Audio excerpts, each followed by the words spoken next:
Nous annonçons avec infiniment de peine la mort du frère Lucien Édouard, survenu à Port-au-Prince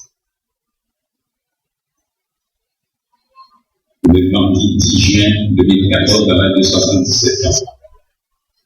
Les funérailles du frère Lucien Édouard ont lieu dans la première église baptiste de Port-au-Prince le jeudi 19 juin 2014 à 8h du matin. Le cadavre sera exposé dès 7h. Le défunt était membre de l'église et fréquentait la congrégation de Faubourg Salon. Ce sont là les frères et les sœurs du Christ, les annonces provisoires de l'église. Et juste pour compléter, nous demandons aux frères Maxiné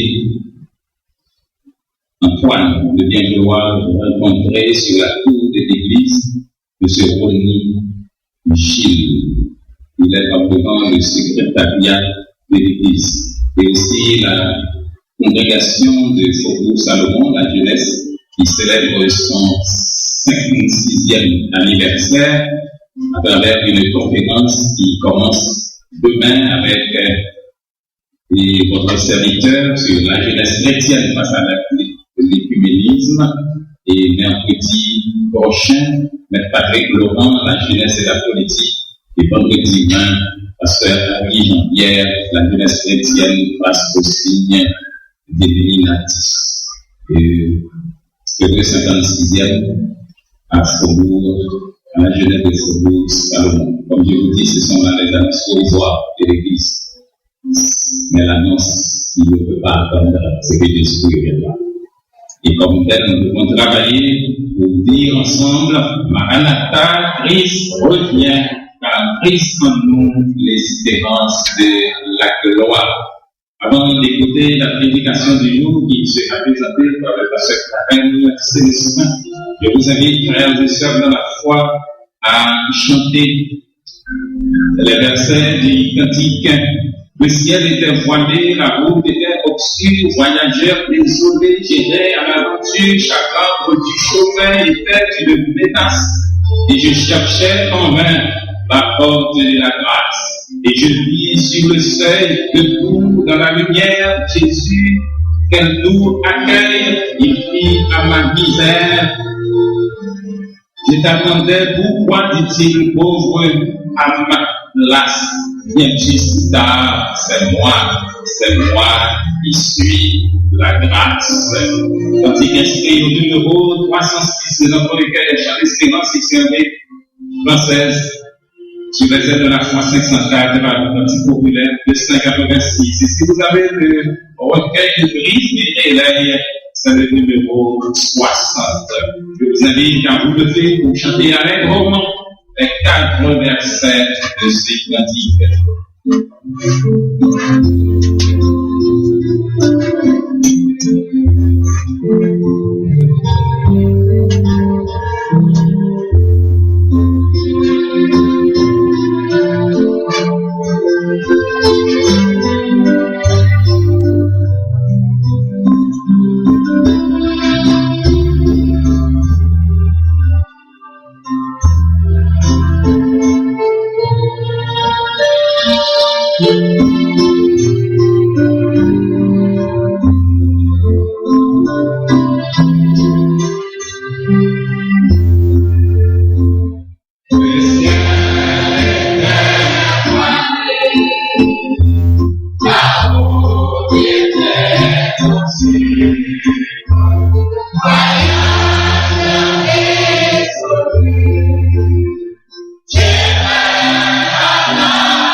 Et nous disons ensemble, béni soit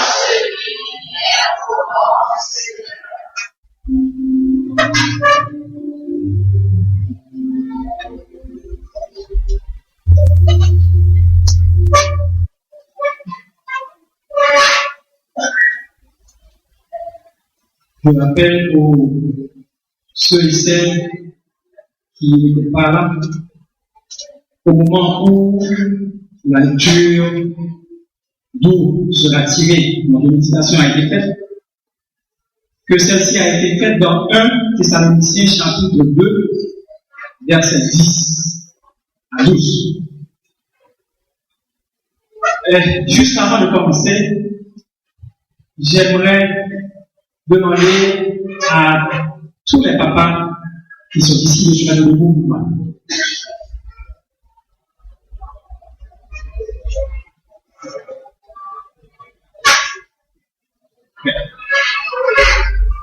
Merci.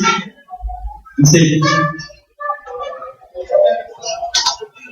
Le troisième dimanche est réservé à la famille. Dimanche prochain sera la fête des pères. Combien? C'est quel dimanche? Aujourd'hui, c'est la fête des pères en Amérique du Nord.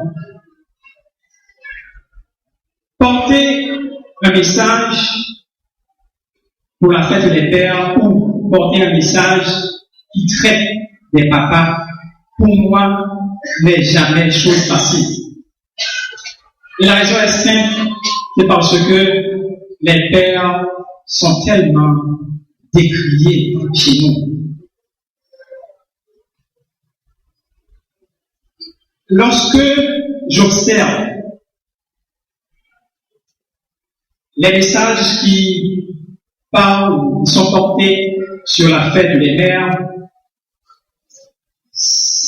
les versets qu'on trouve pour méditer, à mon avis, paraissent toujours tendres. Par exemple, Proverbe 21, on parle de la femme vertueuse. Lorsqu'on parle de Anne, la mère de Salomon, on parle de Marie, la mère de Jésus, et j'en passe.